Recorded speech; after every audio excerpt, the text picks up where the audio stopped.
త్వరలో జరగనున్న సాధారణ ఎన్నికల్లో సెట్టిబిల్జ సామాజిక వర్గానికి సీట్లు కేటాయించని రాజకీయ పార్టీలకు తగిన గుణపాఠం తప్పదని సెట్టిబిల్జ సంక్షేమ సంఘం రాష్ట్ర అధ్యక్షులు చొల్లంగి వేణుగోపాల్ హెచ్చరించారు.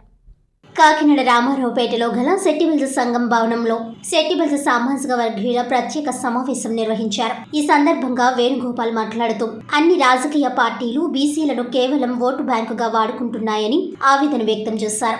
బీసీల పట్ల వివక్షత చూపుతున్న రాజకీయ పార్టీలు అన్నింటికీ తగిన బుద్ధి చెప్పే విధంగా రాష్ట్ర వ్యాప్తంగా అన్ని నియోజకవర్గాల్లో పర్యటించి బీసీలను ఏకం చేసి ముందుకు సాగడం జరుగుతుందన్నారు. ఇప్పటికైనా రాజకీయ పార్టీలు పునరాలోచించుకుని కాకినాడ రూరల్ టికెట్ ను సెట్టిబిల్జ సామాజిక వర్గానికి కేటాయించాలని, లేకుంటే తమ సామాజిక వర్గం ద్వారా స్వతంత్ర అభ్యర్థిని నిలబెట్టి అత్యధిక మెజార్టీతో గెలిపించుకుంటామని హెచ్చరించారు. ఈ కార్యక్రమంలో సెట్టిబిల్జ సంఘం నాయకులు రాయుడు నాగేశ్వరరావు, కరి గోపాలకృష్ణ, వాసంశెట్టి త్రిమూర్తులు, చొల్లంగి వీరబాబు, వాసంశెట్టి భీమరాజు, పంపన బుజ్జి, వాసంశెట్టి అంజుబాబు, కాదా వెంకటరమణ, కాళ్ళ సత్తిబాబు, ఎల్లబోయిన చిన్న, పిల్లి విజయ్ గోపాల్ తదితరులు పాల్గొన్నారు. మంచిర్యాల, నాగార్జున సాగర్, హైదరాబాద్, ఎల్బీ నగర్, కుతుబుల్లాపూర్, శేర్లింగంపల్లి, మల్కగిరి, 40 లక్షల పైచీలకు ఉన్నటువంటి సెట్టిబిల్జలకి తీవ్రమైన ద్రోహం జరిగింది, అవమానం జరిగింది. మేము అవమానంగా భావిస్తున్నాం. అన్ని పార్టీలు మమ్మల్ని నిర్లక్ష్యం చేసినాయి. ముఖ్యంగా కాకినాడ రూరల్ సుమారు మేము 75,000 పైచీలకు ఉన్నాము. ఈ రాష్ట్రంలోనే అతి సంఖ్య ఎక్కువ జనాభా ఉన్నటువంటి సెట్టిబిల్జ జనాభా ఉన్నటువంటి నియోజకవర్గం ఉందంటే అది కాకినాడ 2 మాత్రమే. మరి ఎప్పటి నుంచో మేము ఎన్నోసార్లు అక్కడి నుంచి అసెంబ్లీకి పంపించడం జరిగింది. మరి ఎన్నోసార్లు గెలిపించినటువంటి ఆ నియోజకవర్గంలో బీసీలకి సెట్టిబిల్జలకి ముఖ్యంగా చాలా తీవ్రమైన అన్యాయం చేశారు. దాన్ని ప్రతిఘటించడానికే ఈరోజు ఈ సమావేశం ఏర్పాటు చేశాము. ఖచ్చితంగా రాబోయే ఎన్నికల్లో దీని యొక్క మూల్యం చెల్లించక తప్పదు. ఈ పార్టీని ఇండిపెండెంట్గా నిలబెట్టాలని నిర్ణయం తీసుకున్నాము. వేచి చూస్తున్నాము.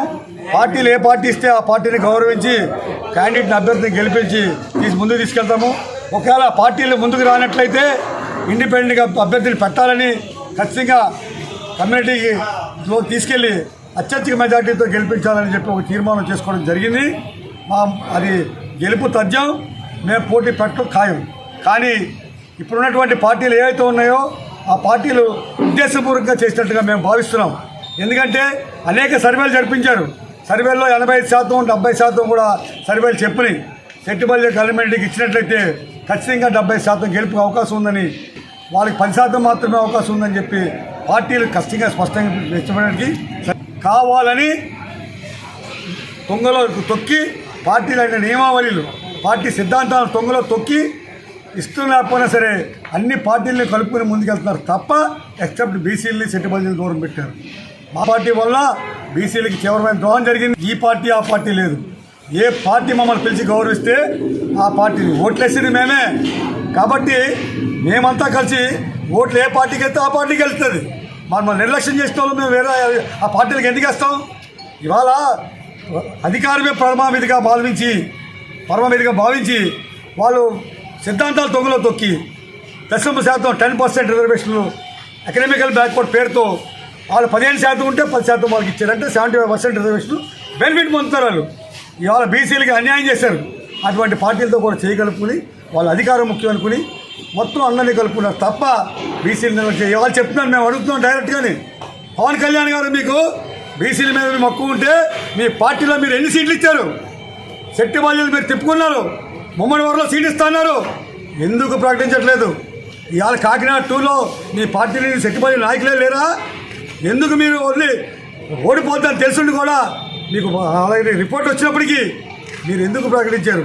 అంటే మీరు ఏకమై దొంగలు కలిసి ఊర్లు పంచుకున్నట్టుగా మీ ఇష్టం వచ్చిన సీట్లు పంచుకుని బీసీల నోట్లో మట్టి కొడతారా? ఖచ్చితంగా రేపు ఎన్నికల్లో చూపిస్తాం. దీని మూల్యం చెల్లించక తప్పదు. ఓడించి తీరుతాం. ఖచ్చితంగా మా నుండి అభ్యర్థిని నిలబెట్టి తీరుతామని చెప్పి హెచ్చరించడానికి ఈ సమావేశం ఏర్పాటు చేయడం తెలియజేస్తాం. 1,35,000 బీసీలు ఉండగా 75,000 సెట్టిబిల్జలు ఉన్నారు. ఈరోజు సెట్టిబిల్జలకి ఏ పార్టీ వాళ్ళు స్థానం ఇవ్వకుండా ఉన్నారో మేము వాళ్ళకి బుద్ధి చెప్పాలని, స్వతంత్ర అభ్యర్థిగా పోటీ చేయాలని మా సెట్టిబల్జ బీసీల నుంచి కోరుకుంటున్నాం. మీరు కంపల్సరీ ఆలోచించండి. మా బీసీల నుంచి 1,35,000 ఉన్నారు. మేము కంపల్సరీగా మేము పోటీ చేస్తాం, ఇండిపెండెంట్ అభ్యర్థిగా చేస్తాం. ఖబర్దారు చూసుకోండి. మీరు మమ్మల్ని సులభంగా చేస్తారా? మీరు ఈ సులభం మీద మేము ఓటింగ్లు చూపిస్తాం.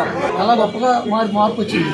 అందుకని ప్రధాన పార్టీలు ఆలోచించాలి. ఎక్కడ బీసీ వర్గాలు కానీ, ఎక్కడ బడుగు బలహీన వర్గాలు కానీ ఎక్కువ ఉన్న చోట ఖచ్చితంగా సీట్లు వారికే కేటాయించాలని ఈ సందర్భంగా ప్రధాన పార్టీలని డిమాండ్ చేయడం జరుగుతుంది.